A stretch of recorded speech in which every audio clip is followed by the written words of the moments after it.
Hello and welcome to Investing in Myself. In today's video we'll be looking at the funds I've invested in through Hargreaves Lansdown. We'll also be discussing some short-term goals and just generally looking at the portfolio, see if we can tidy it up a little bit. If you're new to the channel, if you could subscribe, that would be great. Let's get on with the video. So this video is the first in a series. I thought I'd look monthly at how the portfolio is doing. I've seen a few sort of videos where people are sort of tracking their progress, but they started and they've already got sort of 10,000+ in their funds, and I thought I'll start like a sort of fairly grassroots one. As I'm getting to a point now where I'm sort of starting to get regular dividends. As you'll see in a bit, there's nearly enough in there for the automatic £10 reinvestment. So the funds are starting to sort of get to that sort of snowball point. So we're sort of out that sort of first stage where they're sort of sitting around not doing very much. With my funds, I've generally split them between sort of income and growth, just mainly because things are a little uncertain in the future, so I just want to sort of hedge my bets really. Obviously your situation may be completely different to mine, so yeah, let's take a look. So this is my current portfolio. As you can see, the returns have been pretty decent. They have taken a hit this month due to the stock market faltering a bit with inflation fears, but generally they're performing pretty well. I'm pretty happy. There is one bad apple with the Jupiter Asian income. I think really that will probably be going soon. It's not done a great deal. I've not had a great deal of time, but I've not been impressed so far, so we'll give it a little while longer, but I think probably be looking to bin that off soon. We'll take a look at the best performing and the worst performing over the period I've had them, which is the best one's been the Fidelity Global Focus, and the worst has been the Hargreaves Lansdown Multi-Manager Income and Growth Trust.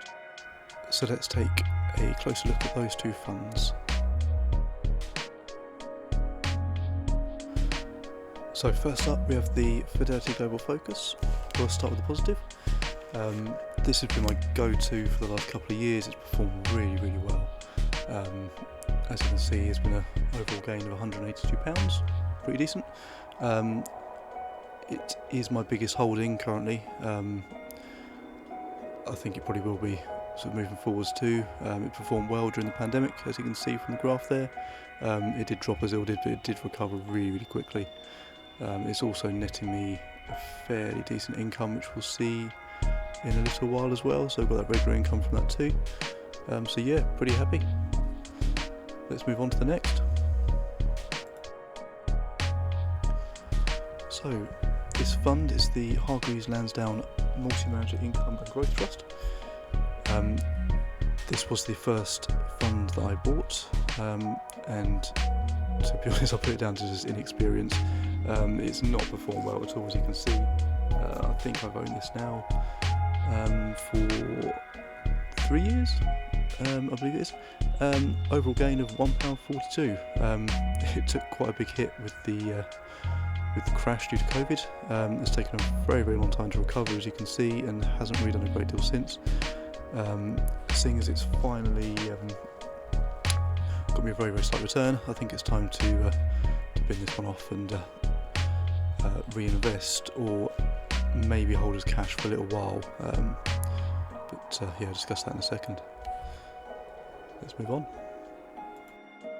This is my income and bonus loyalty account. As you can see, I've got it set just for this tax year. I've made the bulk of the amount just for this tax year, £6.25. Once you get to £10, you can have that £10 automatically reinvested into a stock of your choice. So that's how I have it set up at the minute. This will be my first time getting there, so I'm hoping to reach £10 again by the end of the year. But then now we're at that point, we should be reaching those £10 quicker and quicker to really start that snowball effect. This is how the income is broken down this month. As you can see, the bulk of it has come from a dividend payment from the Linsol fund. Again, that's one of my favourites. Performs well and also has a fairly decent dividend.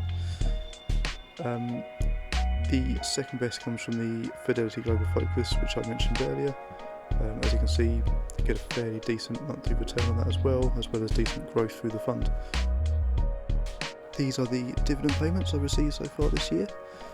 As you can see, it's not an earth-shattering amount, but any income is better than no income, and this amount will only increase over time as the funds grow and I invest more into them. The loyalty bonus as well was also set to be invested into dividend-paying funds, so I'm hoping this will slowly start to go up. As you can see, we've just about got over the £1 a month average income, which, you know, it's a start. We'll try and keep it at that and just try and increase it over time. These are my short-term goals for August. As you can see, number one, total portfolio value of over £3,000. I'm hoping this is achievable. I'm a little bit cautious at the minute. There has been a downward trend with the funds, so I'm holding off for the minute. But number two, trim the fat for my portfolio. As we discussed earlier with the Hargreaves Lansdown multi-manager fund, that's basically not really performed very well over the whole sort of 3 years I've had it. So I'll be selling that off and holding it as cash, and then I'll be reinvesting that into a better performing fund in the near future, hopefully. So I'm hoping just doing that will just keep me over the £3,000. Number three, maintain a monthly dividend income of over £1. Now we've got there, it'd be nice to stay there. Some of my dividend paying funds have varying payout times. Some are twice a year, some are sort of quarterly, so we've got a fairly regular sort of income now from dividends, so it'd be good to keep that up. So that's it for this month. Thank you for watching. Hopefully you can join me next month and we can see if we have reached those goals. Okay, thank you very much. Bye bye.